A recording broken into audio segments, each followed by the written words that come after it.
Welcome back. And joining me now is Ray Dalio, the founder of the world's largest hedge fund, Bridgewater Associates. He is also the author of the new book, How Countries Go Broke. It's out in June. Mr. Dalio, welcome to Meet the Press. Thank you. Good to be here. Just call me Ray. Okay. Well, Ray, I'll take you up on that. Thank you so much for being here. We really appreciate your perspective. As I just said, you did found the world's largest hedge fund. You have been in this field for more than 50 years. It's worth pointing out to our viewers, I think it's important to note you consider yourself to be apolitical, and you say that the tariff problem is a symptom of a much greater problem. What do you mean by that? There's a financial problem. There's an imbalance problem. There are basically 5 big forces through history that drive everything. First, there's the money, credit, debt, economic cycle in which there's a building up of debt in a cyclical way that becomes too large, and we're going to have problems. We're going to have a government debt problem. Maybe we can get into this. The second big force through time is the internal conflict force, the left and the right, differences in wealth and values causing a conflict that we're seeing it changing our political order. So the first is changing our monetary order. The second is changing our political order internally. And then the third is the great world order, how countries deal with each other. When there's a rising power, challenging the existing power. And now we are going from multilateralism, which is largely an American world order type of thing, to a unilateral world order in which there's great conflict. And the other 2 factors all through history have been acts of nature, droughts, floods, and pandemics. And number 4 is technology changing. And how they are coming together are the main forces behind this. For example, there can't be imbalances anymore in that environment. Do you think that President Trump's tariffs are exacerbating what you are describing, this complicated mix of challenges that the world is facing? I think it's just a function of how well they're handled. You know, it's a reality that it's a desire to bring in tax revenue from that.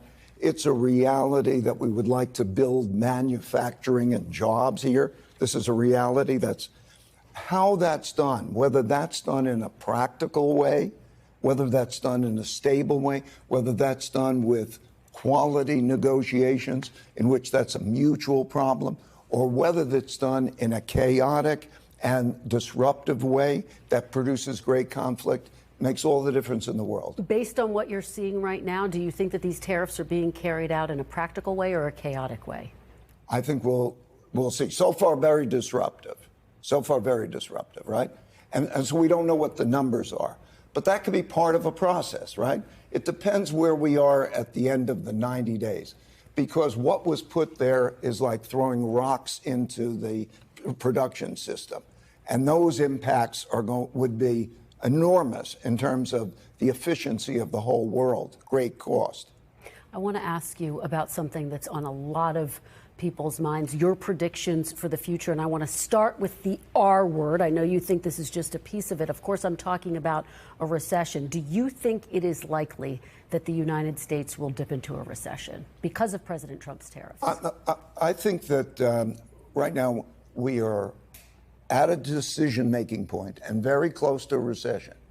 And I'm worried about something worse than a recession if this isn't handled well. A recession is 2 negative quarters of GDP, and whether it goes slightly there, we always have those things. We have something that's much more profound. We have a breaking down of the monetary order. We are going to change the monetary order because we cannot spend the amounts of money, so we have that problem. And when we talk about the dollar and we talk about tariffs, we have that. We are having profound changes in our domestic order, how ruling is existing, and we're having profound changes in the world order. Such times are very much like the 1930s. I've studied history, and this repeats over and over again. So if you take tariffs, if you take debt, if you take the rising power challenging the existing power, if you take those factors and look at the factors, those changes in the orders, the systems, are very, very disruptive. How that's handled could produce something that is much worse than a recession, or it could be handled well. Let's take the debt situation. Yeah. I'm sorry, go ahead. Well, very quickly, because I want to be very specific about what you mean. You're saying worse than recession. You're saying this is reminiscent of the 1930s. We should tell our viewers you correctly predicted the 2008 financial crisis. What is your prediction for where the country is headed right now? Right now, we're at a juncture. Let's take the budget. If the budget deficit can be reduced to 3% of GDP, it will be about 7% if things are not changed. If it could be reduced to about 3% of GDP, and these trade deficits and so on are managed in the right way, this could all be managed very well. I believe that members of Congress should take the pledge, what I call the 3% pledge, that in one way or another, that they will get that budget deficit down to that number. If they don't, we're going to have a supply-demand problem for debt at the same time as we have these other problems. And the results of that will be worse than a normal recession. So, and just to follow up on that point, worse than a recession, you're talking about the 1930s. What specifically are you warning of? Are you saying that it could be as bad as a depression? What's your biggest fear? The value of money. What is a storehold of wealth? That is a bond. In other words, one man's debt is another man's assets, bondholders. And so we're going to be in a situation where if that storehold of wealth is in jeopardy because there's too much supply and demand and so on, and we have a monetary inflation, we will have great disruptions. And that could be like the breakdown of the monetary system in 71. It could be like 2008. It's going to be very severe. I think it could be more severe than those if these other matters simultaneously occur. Imagine if we have a downturn politically and an international conflict. What's worst case scenario that you're warning of? To be very specific, to put it into terms people can very understand. Specific, the value of money, internal conflict, that is not the normal democracy as we know it, and international conflict in a way that is highly disruptive to the world economy and could even be a military conflict, just as these breakdowns have occurred before. You know, we have a new order that began in 1945, a new monetary order and a new geopolitical order. And these go in cycles that can be measured. And I worry about the breakdown of that kind of an order, particularly since it doesn't need to happen, because there are certain things that could be done in which this is a better restructuring of these debts and actions taken. So that takes me to my next question. You have this book, How Countries Go Broke, The Big Cycle. What is the solution here? Well, there are a series of solutions, but let's take the most important. And we have 1 minute. 1 minute. Okay.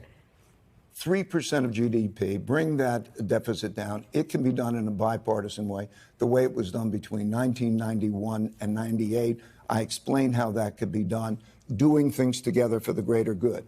And then internationally on all of these issues, to use American strength, but to negotiate well, to lay out ways in which bad conflict and inefficient policies don't create great disruptions, but get us through this in an orderly way. All right, Ray Dalio, thank you so much. Your book, How Countries Go Broke, The Big Cycle, we really appreciate it. Thank you so much for being here. We really appreciate it. Thanks for watching. Stay updated about breaking news and top stories on the NBC News app or follow us on social media.